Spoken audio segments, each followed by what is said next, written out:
Welcome to the Let's Feel Good podcast. I'm your host, Annie. After nearly a decade of asking, why don't I feel good? I ultimately discovered the answers through simple changes to my daily habits. I've spent years healing myself and investing in health and wellness companies tackling the chronic disease epidemic. Along the way, I realized something important. True health isn't built through cold plunges, IV drips, or $30 smoothies. It's the small, everyday choices that add up, shaping both how we feel today and our long-term health. Let's Feel Good is here to keep it simple, giving you practical tips and swaps that compound into a lifetime of vibrant health. Thanks for being here. Let's feel good together.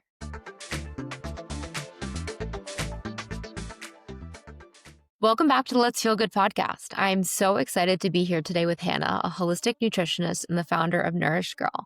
Thank you for coming, Hannah. I'm so excited to chat with you today. Thank you so much. I'm super excited to chat too. I think it's going to be a good talk. Me too. Awesome. Well, I'd love to start off with your story. You have such an interesting background and your own journey into the wellness space. So if you could take us through how you got here, that would be amazing. Yeah. So it really started when I was younger. I dealt with really bad cystic acne, anxiety. I wasn't having a normal menstrual cycle and I just didn't know what to do. None of my friends were struggling with their health at the time. And so I felt very isolated in my own health issues, I would say. And so by 16, I learned that I had a hormonal disorder, PCOS, polycystic ovary syndrome. And from there, just kind of learned more about internally what was happening in my own body and how to help it. And yeah, I mean, it's kind of evolved over the years with how I take care of my health and well being, but I'm super passionate about this space and learning just how to help my anxiety, help my health, but on different levels than necessarily I thought I was supposed to prior. And just learning more about holistic health, what it means to help your entire body, not just your symptoms. And I would say probably in the last 3 or 4 years, I've taken my health journey a bit differently, just focusing for the root and the symptoms that have been kind of creating this whole plethora of symptoms that I was having. And just taking it day by day, sharing about it online, finding community, but it's been a whirlwind to say the least. Crazy. How did you know I had PCOS too? How did you get Oh, diagnosed? Because I think that's one of the things that goes misdiagnosed so often. it really does. So when I was 16, I went to my first naturopathic doctor, and she had asked me a lot of questions that had never been asked before about my health, especially about my menstrual cycle. And so with her, we kind of just dove deeper into my health. I got blood work done, and she diagnosed me with it there and went the holistic route for, I would say, like maybe a few months with her, doing like acupuncture, doing different nutrition practices and things. But I went on birth control ultimately. I think just being at my age, I was ready to like fix my acne and get my period back. I didn't really want to take the long lifestyle route at the time. But PCOS has a lot of different symptoms that can happen. It looks different for a lot of women. So for my symptoms, it looked like insulin resistance, high testosterone levels, no period or regular cycle, sorry. And just, it was difficult. And I empathize with any women who are going through it because it's a long journey and it's a long process to kind of figure out what's happening. But there are a lot of people out there to help and that are very knowledgeable in it, which is amazing. So birth control is what you do when you're 16 to kind of mitigate the symptoms, feel better, clear your skin. Did you end up going the natural route, the holistic route to heal the symptoms? Yeah, so I was on birth control for 3 years maybe, just through high school and a little bit of college. And it was just making me feel so terrible. It changed my physical body a lot. It changed my mental health a lot. And so it started to outweigh the cons of having acne, if I'm being totally honest. So I just kind of hit my lowest point with that. And then I went the more natural route, I would say, going off of it. But that was in itself a really big decision. So, And do you manage your PCOS now holistically, naturally? yeah, I do. I actually did reverse PCOS, which is I did possible. So I too. want Yeah. amazing. Yeah, I want women to know that because it is possible. When I went to the gynecologist, she told me there's no cure. I'm Yep. never going to be able to fix it. So it was really empowering to be able to have reversed it. But yeah, I do manage it holistically and naturally now, but it's a day by day effort still. What do you do? I'm curious. A lot of it's blood sugar regulation because I used to have insulin resistance. So that's a big part of my lifestyle with what I eat and how I move my body. But really, stress, that's a huge root impact for insulin resistance Mhm. and just blood sugar dysregulation overall. Totally. Um, and yeah, for like the hormone balance, there are things I do to lower my testosterone, which was something that was really elevated in my diagnosis at the time. So there's just a lot of like lifestyle changes I've made as well as to my diet. Yeah. I know. I had like wonky periods my whole life. I started with really bad period pain when I was 15 and I went to my Mm, primary and she just immediately put me on birth control. Like I didn't even know what it was. I was 15 years old and I was on it mhm, for 10 years. I was on and off so many, like maybe 5 or 6 different pills because some of it had breakthrough bleeding. Some made me feel horrible. Like it was just a mess. And I started getting more and more into health. And I was like, I don't take any other medications. I don't really feel great. I'm cleaning up my diet. I'm removing endocrine disruptors from my environment. What is in this pill that I put in my mouth every day? Like what is this doing to my body? And I started researching it and I realized like the doctors will even be like, oh yeah, like you get your period on the pill. It's withdrawal bleeding. Like it's not mhm, a period. It shuts off communication between your brain and your ovaries, all this stuff. And when I went off, I just didn't get a period for like a year. And mhm, I also got diagnosed with PCOS. I did not have elevated testosterone, but I had MAA periods. I also had insulin resistance and I had polycystic ovaries, or my mhm, left ovary had cyst on it. And I was diagnosed with PCOS and I had a Harvard trained OBGYN who was like, birth control is your only option. And if you want to have kids, potentially IVF, like you probably will never have a mm, regular cycle. I didn't listen. I was so fed up. I was like, no, I'm going to get to the root of this. And it's funny, I literally just got my period today. And I was looking at my oh, natural cycles data and I have 28-day cycles on the dot every single month, every single month. that's so amazing. That's And so I'm like, amazing. people need to, and I don't have insulin resistance anymore. Like, yeah. And the root cause of PCOS is insulin resistance. And I'm like, people need to know that there is an answer beyond the pill. Because if anything, the Mhm. pill just band-aids it. It doesn't heal the root cause.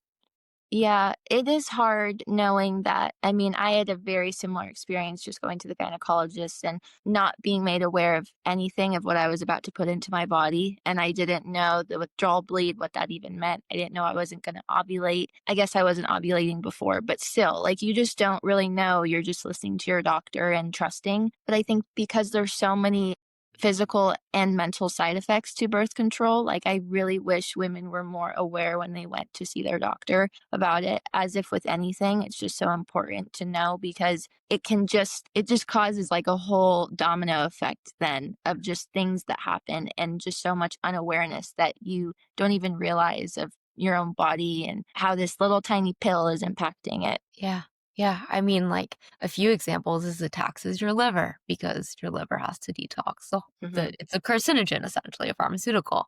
It can damage your thyroid. It can cause nutrient depletions. And we didn't know that. I was on it for Mhm. 10 years. I had no idea. Mhm. It's crazy. It's really sad when women aren't aware and they don't have the resources to then help their body, especially if they're going off of birth control. All those heavy metals that you have to detox from, like there's a lot going on. So that's part of the reason why I like working with women so much is because I meet them with where they're at. So even if they're all, aren't are on birth control still, sorry, I meet them with where they're at and we kind of just work in a collaborative effort in addition because you can still support your body if you're taking Yeah. conventional medication. But if you're going off of it, I mean, there's so many ways to support your body through that process because there's a lot happening when you're doing that. Right. Right.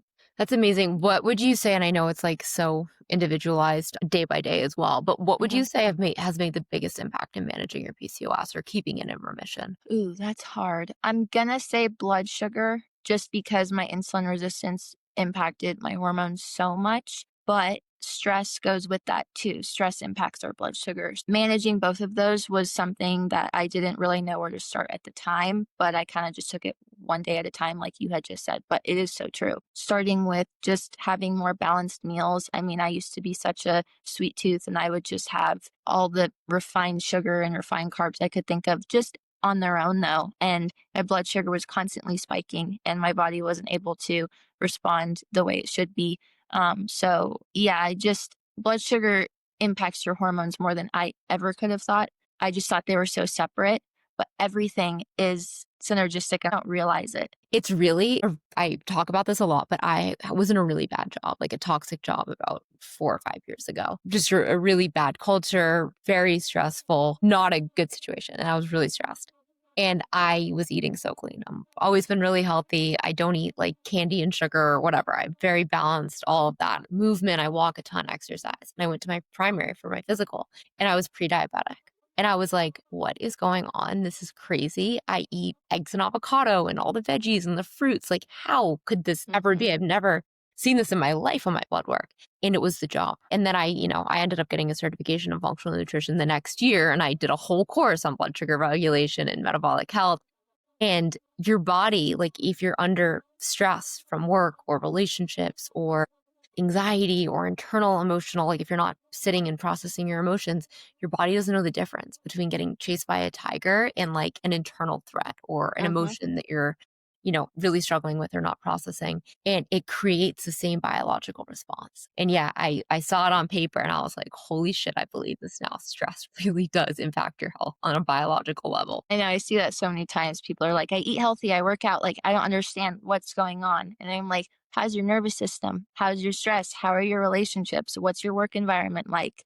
What is your daily routine like? How are you feeling about yourself? How are you feeling about your day to day and how you take care of yourself? Like, I would say that all of these conditions and health concerns that we go through, it's just a different expression of the same underlying mechanisms or root causes. So, yes, we're all different and individual in our own journeys and disorders or whatever that's happening, but it's mostly from the same handful of things.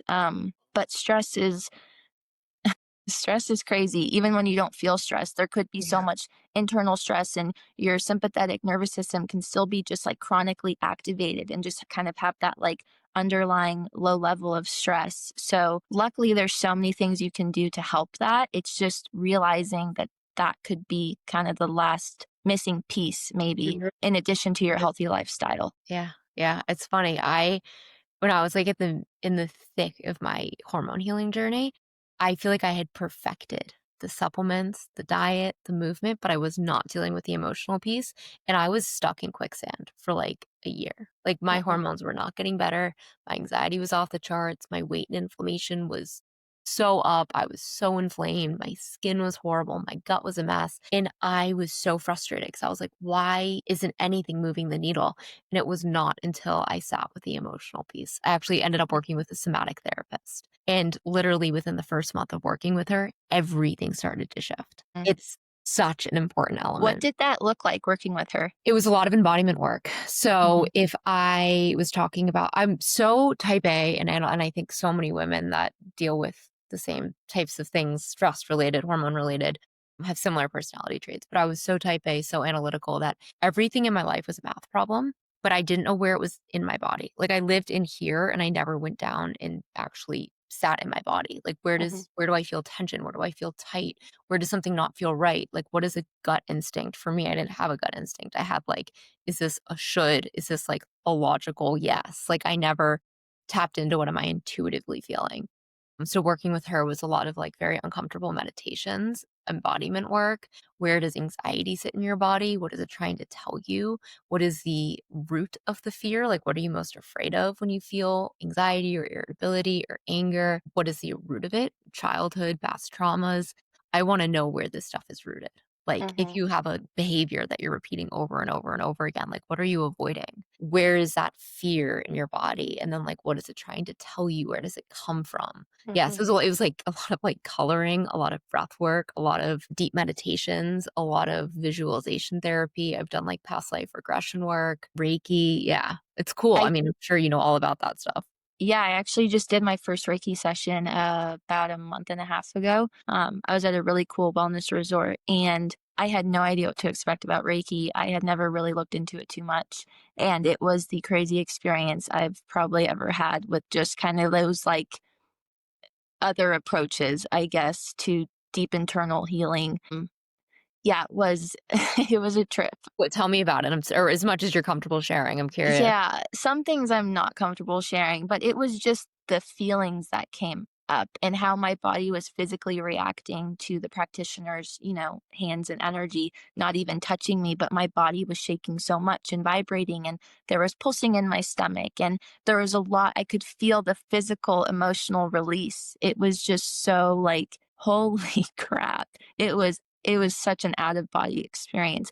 But when I walked out of that room, I mean, my whole face looked like lifted up and I was glowy. And the practitioner was like, "You look completely different." And I'm like, like, I don't know what just happened in that room, but thank you, because I think something just like changed for the better. So Oh my gosh. crazy. That is crazy. Did you hmm feel a shift like a few days after or a few weeks after? Honestly, the day after I felt horrible, like Mm. such bad anxiety. I felt extremely low. It was like there was a dark cloud over my head. And she said that could happen, just feeling very like imbalanced. But then I started to feel really good and really light.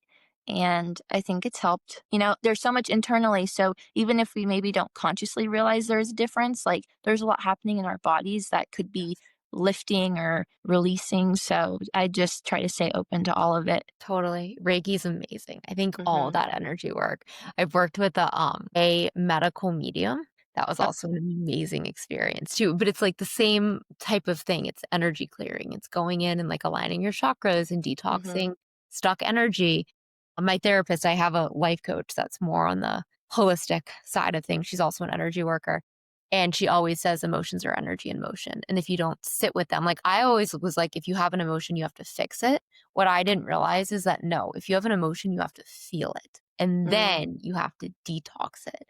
And detoxing it can be crying, it can be journaling, it can be walking. Like that walking, if I'm in a low place, I will walk for like 2 hours in silence mhm, and I come back a different person. But mhm. it's you have to feel and then detox. You can't solve. Emotions are not math problems. And I feel like that That's such a understanding. good way to put it. Yeah. Yeah. Well, tell me, I know you've had some amazing pieces on Substack on your nervous system, which is a big Thank part of you. what we're talking about. What are your go-to tips or like what do you do in a day to regulate your nervous system? And maybe just give everyone like a very simple overview of what is your nervous system. Sure. Yeah. I feel like actually a lot of people don't even know what Yeah. the nervous system is. I think of the nervous system as like your body's command center, maybe, and just like how it communicates with itself. It starts from our brain and spinal cord and just kind of branches off to the rest of our organs, muscles, skin, cells. And so, what a lot of people are aware of is the parasympathetic and sympathetic nervous system, which is part of the autonomic nervous system, which is just kind of like what's happening in our bodies 24/7 that we're not even like consciously aware of or doing, like our breathing, our digestion, anything like that. So, what we want to be in, especially as people who are chronically stressed, is to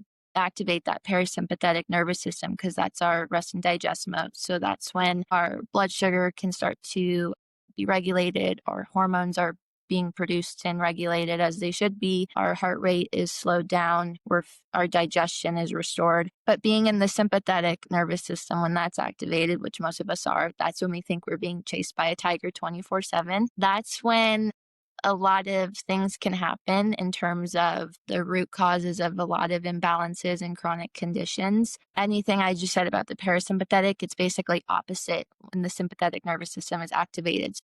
For me to help get out of that, it's all about feeling safe in your own body.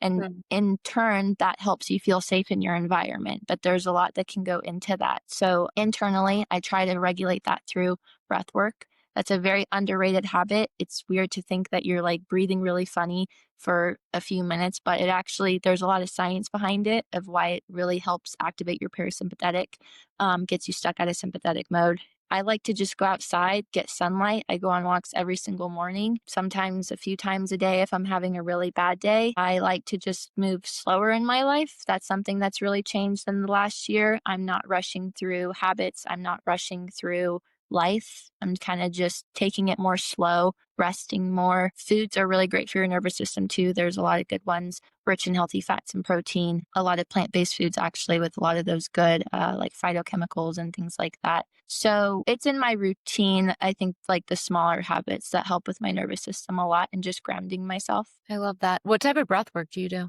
I really like box breathing. That's probably the one that helps with my anxiety the most too. So it's inhale for 4 counts, hold for 4, exhale for 4, hold at the bottom for 4. And Mm. I'll repeat that for honestly only like a few minutes. I don't really have to do it for that long. I would rather meditate for a longer time. That's kind of my thing, but everyone's different. So wait, do you have a meditation practice? Then do you do box breathing as like a tool for anxiety? Is that what you're saying? Yeah, I would say if I'm feeling more anxious that day, or if I have somewhere I need to be that I'm feeling kind of like amped up about, I'll do box breathing. But in my day to day, just like morning and stuff, I'm Mhm. definitely leaning on meditation. Yeah.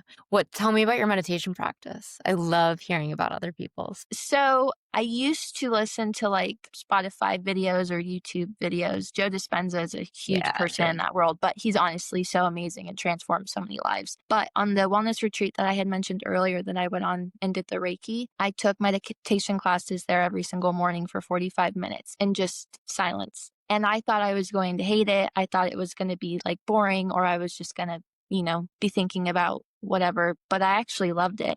And for some reason, it was kind of easy for me to fall into that state. So usually I'll just sit in my chair in my room and just sit in silence and kind of let thoughts and feelings come, but then also just let them go. I don't try to really be in control of thinking of nothing because that's not really possible. I mean, there's something in our minds. Yeah, I don't meditate for 45 minutes every day. I don't even meditate every day, but I do try to for a few minutes. Sometimes I'll put on like a healing frequency or something in the background Mhm. if I want some like type of sound. But Yeah. I love healing frequencies are also great. You can find them on Spotify. There's so many playlists. yeah, I have a whole Great to even playlist full of like a yeah, hundred. they're so good even to, like, work with if you're I don't know, even if you just want a calmer environment, they're amazing. Hmm. But yeah, it's funny, I was talking to someone the other day too that for so long, I just, like, couldn't meditate. I was the same way, like, you sit down and I'm, like, antsy. I'm like, "Is it time to check out of this yet? Is it over? How much time has gone by?" And I really started committing to it a few months ago. And once you get past the initial resistance, and it can be up to, like, 5 minutes of resistance, you kinda sink into it. And it's, like, Totally. really relaxing if you, like, let yourself let go into it, which is hard. It's obviously really difficult for It's a such a mind. such a mental relief, like, to not have to think about all that stuff that you normally do every day, every second. It's such like a my gosh, I just love that feeling, but it takes like you said, it can take a long time to get to that point, but once you do, it's like it's Yeah, it really is, and you come out so much calmer, mhm. so much calmer. What do you do to wind down at night? Ooh, I love this question. I love going on walks. Um, I love taking Epsom salt baths. Baths are Mhm. my favorite thing, especially in like the fall and winter time. I'll put on healing frequencies. I'll just kind of sometimes I'll make a mocktail and have that in my bath, which I love too to help like kind of romanticize it. I love journaling at night. Journaling's kind of like, I don't know, I just treat it like such a diary. Sometimes I'll gossip in it. Sometimes I'll just talk about good things, bad things. I do like staying off social media at night. I keep my phone on do not disturb kind of the whole day, which helps me stay off of it. But especially at night, I'll leave it in my room while I'm out in the rest of my house. That really helps me wind down because I'm not Mhm. scrolling and just being constantly overstimulated. Sleep tips? I'm sure that those fall into some. Yeah. Staying off your phone's huge. Staying off a screen in general. If you have blue blocking lights or blue blocking glasses, sorry, that's amazing. But I would really try to stay off any type of screen. Red light is really great for you. So I have a light bulb in my room that I can change to a red light at night, Mm. and that helps increase melatonin and supports that production, which helps you sleep. As for teas and supplements, I really recommend magnesium glycinate is the big one, so I have to say that. But I really love passion flower. I really love chamomile. That's also really great for your gut lining and just digestion. I love L-theanine and GABA.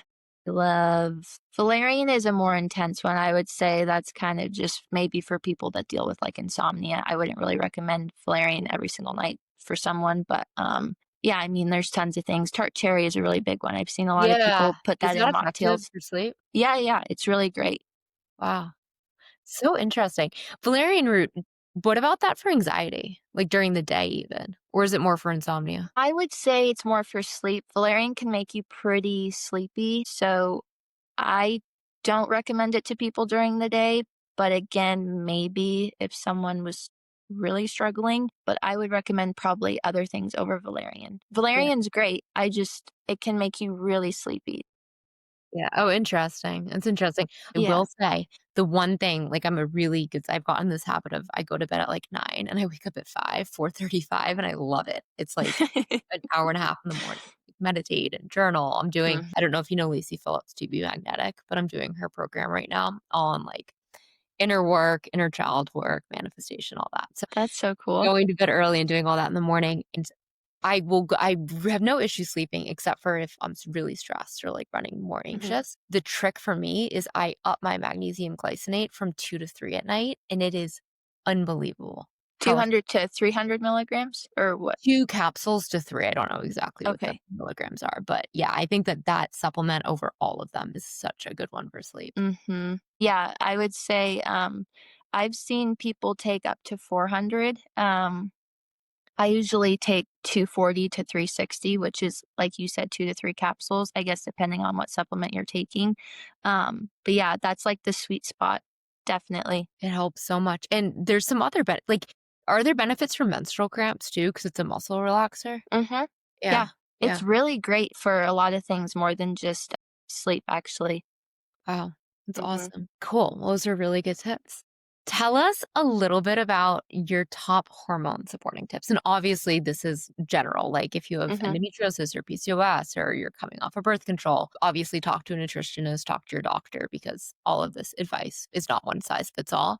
But from your experience, the things that work for you, the things that you love to lean on to feel good, what do you Mhm. kind of do on a day to day? Day to day, daily walks, stress. This is going back to what we talked about, but it just helps hormones. I'm sorry. Walks, a blood sugar balanced meals, so protein, fiber, fats. Definitely having warm foods in the morning, really great for your hormones and your digestion too. I think a lot of people, me especially, I tend to have smoothies a lot in the morning, but I would suggest as we're kind of going into the colder seasons, warm foods in the morning are really great for hormones. And what else? I just blanked. There's so many foods you can have. I mean, I could name so many, but high in vitamin C, high in magnesium, that's also Yeah. really great for hormones. Fatty fish. I try to just have all those like whole food sources that are really great for hormone balance. If you do deal with high testosterone, which can cause anxiety, cystic acne, having no period or no ovulation, spearmint tea is a great anti-androgenic.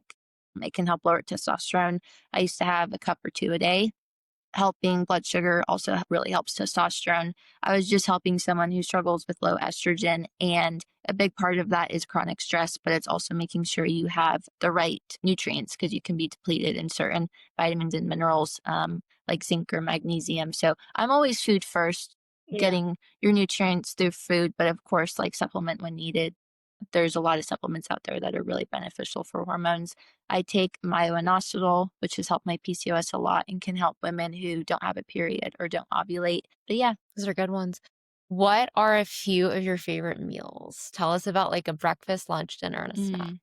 Breakfast is my favorite meal of the day. I think I just like the ritual of making it. Yeah. I just look forward to my matcha and everything. Lately, I've been doing coconut yogurt bowls and I will stew apples because they're in Mhm. season right now. I'll add cinnamon to it, raw manuka honey, and I'll add like flax seeds or pumpkin seeds, which are really great for hormones. I love doing that. I'll do eggs and sourdough toast and turkey bacon, some type of like fruit. I just had a persimmon yesterday. Do you like persimmons? That's so random, but I've never had one. really, they're in season right now and it's the weirdest fruit to me ever. It's like a little orange. I don't know. I Oh, can't I get know what you're talking about. Are they tart? they're tart and they're kind of hard and crunchy. Like, I don't really know if I'm supposed to eat it like a fruit, but they're in season. So I do try to eat seasonally. Yeah. I do Good love or not good? pancakes. They're okay. They're not like my go-to fruit. Definitely not, but I want to look up the benefits of them and see like what nutrients are in them. But yeah, I was saying I really like pancakes. That's probably like my favorite comfort breakfast of all Mhm. time. But How do you make them? I've been using buckwheat flour and I really like doing that. It's really great. With like coconut sugar, eggs, vanilla extract, milk. And do they taste like a true pancake? Buckwheat is a little bit more grainy than just Okay. regular flour or gluten-free flour, so it's different, but they're really good. Just drench Yeah. them in syrup. Chocolate chip pancakes are my number one favorite food. That I'm maybe gonna make those tomorrow. That sounds delicious. You can also do them with like a banana, eggs. Yeah. There's so many ways that you could make them. Oatmeal is a really good way to make them too. Mhm. Delicious. And then what do you have for lunch and dinner on a typical day or your favorite meals? Lunch is a trickier one for me. I don't know about you, but lunch is hard for me to Yeah, like it feel is. creative. That's when I hit my slump in the middle of the day. But dinners, I really love any type of like grass-fed steak or wild salmon. I love doing like Japanese sweet potatoes. I'll roast those Mhm. in the oven with some type of like broccoli or green beans or asparagus. I usually try to have like some protein source, carbohydrate, and vegetable. But yeah, you can't go wrong with a Japanese sweet potato. I love those things. They're so good. They're I do so butter good. or ghee and sea salt. So Mm. good. They're so good. And snacks, do you have any I actually would love to know, like, your workday snacks and then a Hmm. few travel snacks that are nutrient dense. I feel like we always get that question. Yeah. Let's think. What did I have yesterday? I love snacking on anything lesser evil. That's Mhm. also made with like avocado, coconut oil. Chomps are great. The meat sticks. That's good for traveling. I would really recommend that for traveling. I feel like a lot of people say these things, but they're really good. I like dates and almond butter and salt. Those give me a lot of energy too and just put me in a good mood because I feel like I'm having a sweet treat in the middle of the day. I just Yeah. like it. I can snack on fruit forever though. And what are other brands I really love? Lesser Evil. I'm blanking. Who do you like who chocolate? My gosh, I love Hue chocolate. So, what's your favorite flavor? Salty, for sure. They Really? used to actually my favorite they discontinued them, I don't know why, but they had the little gems? Mhm. They had the mint ones. Those were so I've never had it was a those. short period of time that they had them, and they were so good. My friend put me on the what are they? The golden berries, the Oh, chocolate yeah, the covered. chocolate Those covered are like tart, but they're so good. really good, and the Yeah, that's a chocolate great covered brand. cashews. I'm a sucker for chocolate covered nuts and raisins, Ooh, which is so really? yeah, yeah.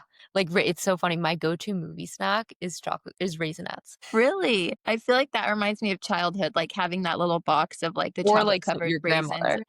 Yeah, that's so funny. I love bringing my own like healthy movie snacks. That's the best. Yep. Bring in like an Olipop too. Yeah. I love it. Yeah, they're so good.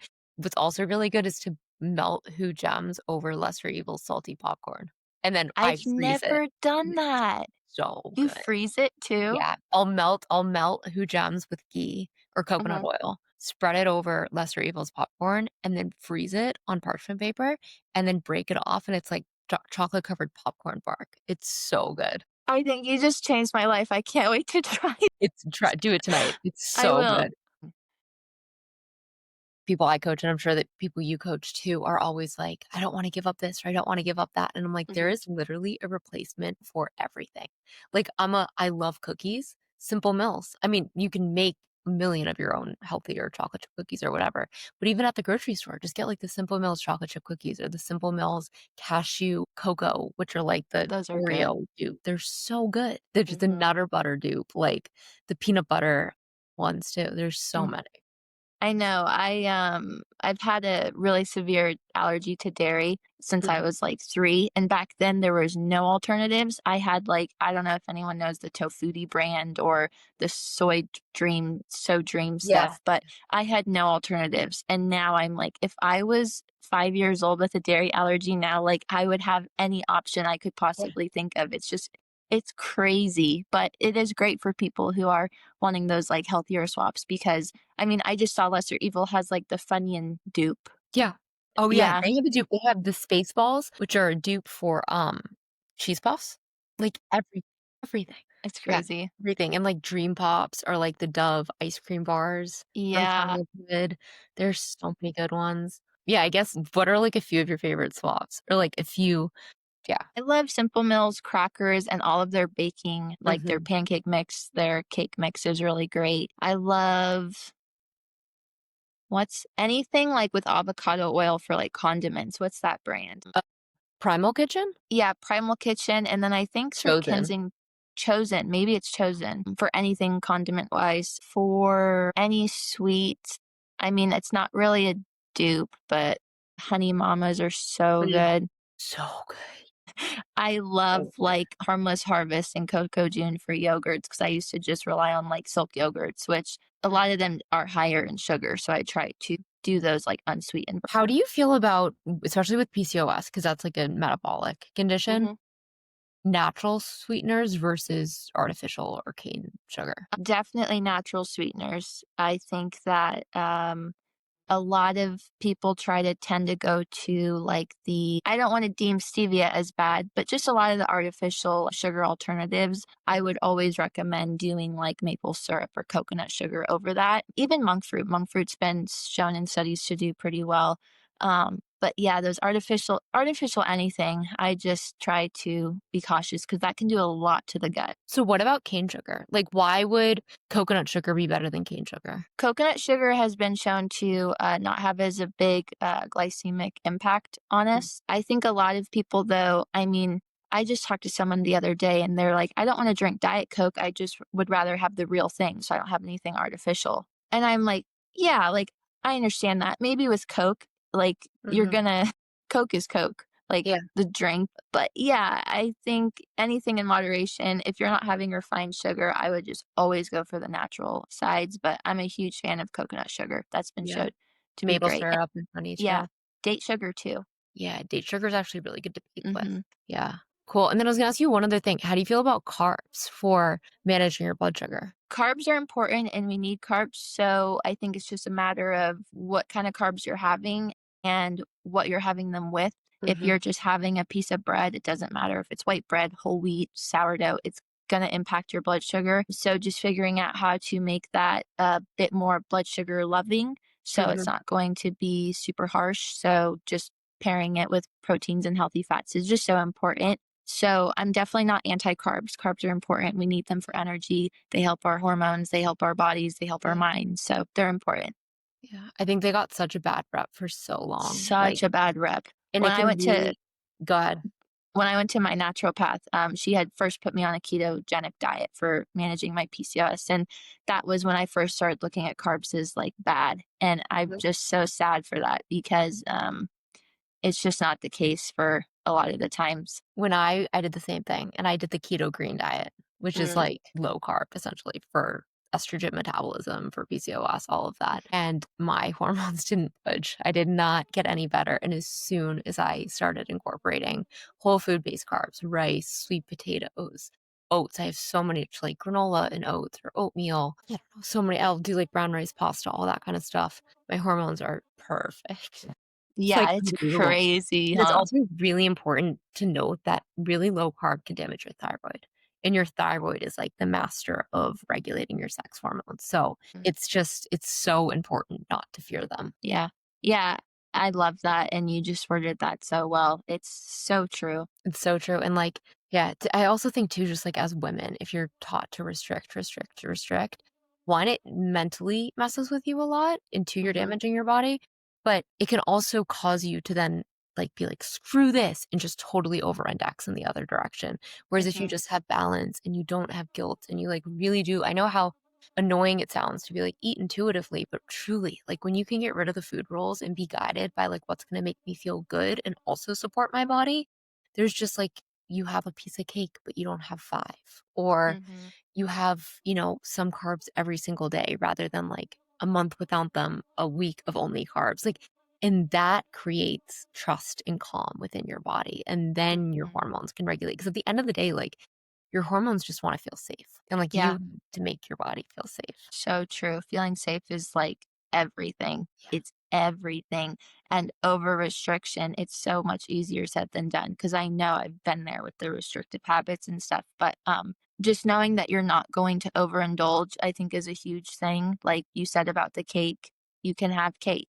Maybe don't have the entire cake, but you can have cake. You're allowed. It's just about balance. And I think that we all want to find extremes in just one side. There's always like we just want to do one thing that will like Yeah. fix stuff, but it's really all of this stuff, right? Even with supplements, like supplements aren't just going to fix it. They can definitely help. I love supplements when they're needed, but they're not going to fix anything.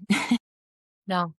It's so when you wanna outsource to, like, rules or a playbook or, like, "I eat this, not that," you're also outsourcing your healing. Like, the Hmm. minute that you are obsessed with not forgetting your supplement or you're obsessed with not having like, someone the other day was like, "But I had, like, half a piece of sourdough, so, like, the week is ruined," or, like, "I had a banana in my smoothie by accident." It's like, we've lost the plot, but if Hmm. that's your mentality, then that's a sure sign that you've stopped trusting your body to heal and you've outsourced it to like rules and a playbook. And your Hmm. body is never going to heal unless you bring the trust within it internally. And I think that it's like that mind shift too. And when you build a strong foundation of health and you take care of it and you listen to it, one, you might be offered cake and be like, I'm full. That doesn't sound good. or you might want half of it, or you might want a big piece. Okay, fine. Mhm. But if you want it because you genuinely want it and your body is capable of handling it and digesting it and processing it, it's not going to harm you in the slightest. In the slightest.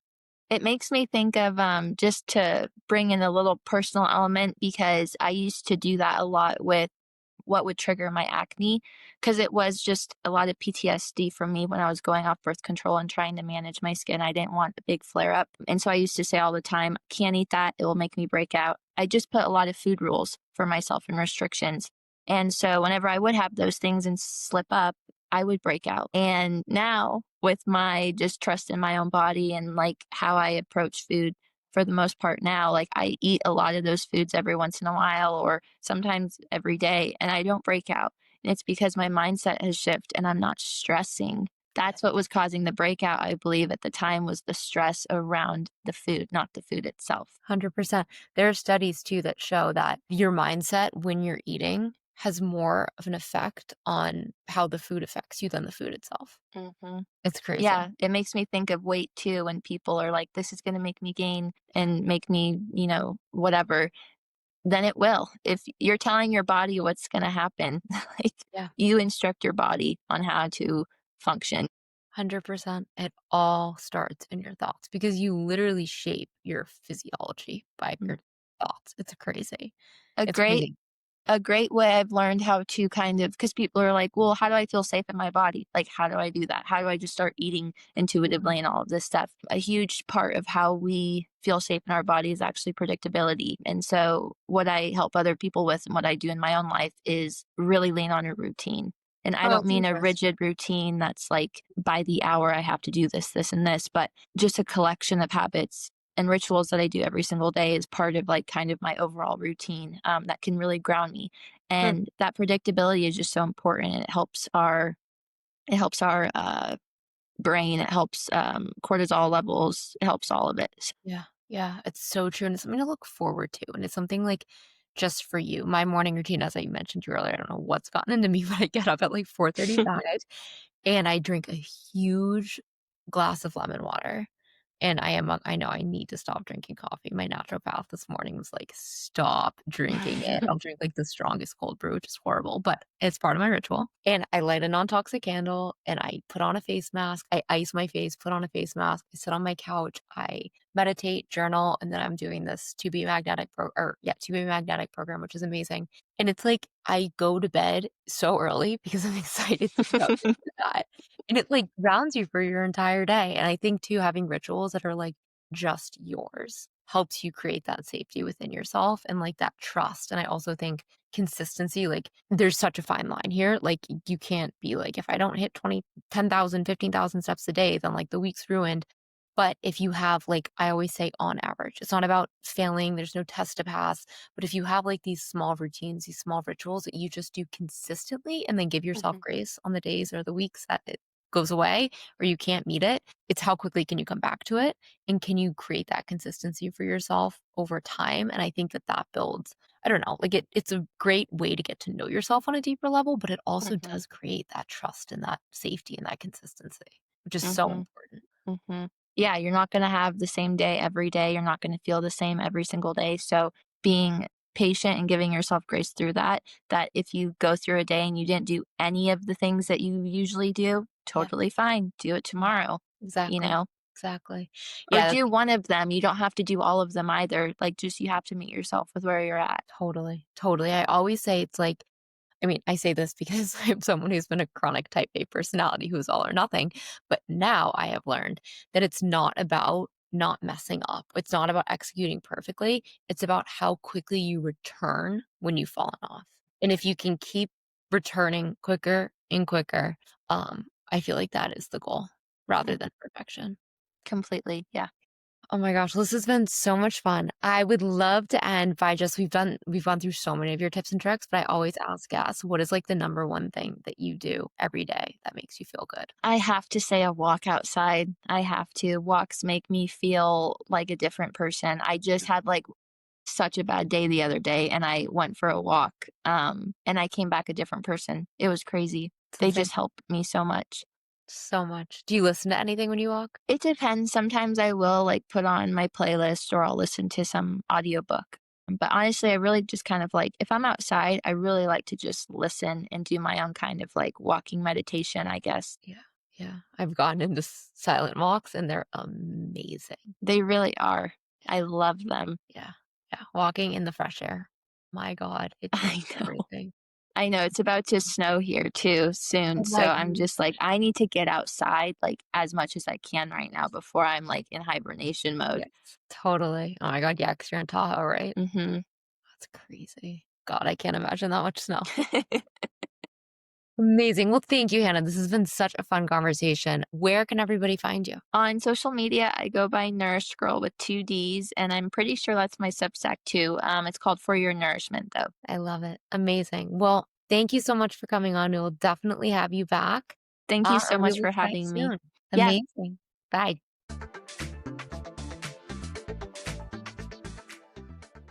Thanks for listening to Let's Feel Good. If today's episode helped you feel more clear, empowered, or inspired to take action on your health, I'd love if you'd subscribe, leave a review, or share it with a friend who's on their wellness journey too. You can find today's show notes, links, and extra resources over on Substack at letsfeelgood.substack.com, and follow along on Instagram at Let's Feel Good Club for more real-life wellness tips in between episodes. Because how you live determines how you feel, and we all deserve to feel amazing. See you next time.